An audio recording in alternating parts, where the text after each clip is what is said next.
साथ साथ बच्चों को उत्तम संस्कार सिखाना चाहिए। इसी पर हम एक गीत आप लोगों को सुना रहे हैं।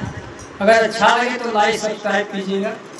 अरे शिक्षित समाज बनावा हो देश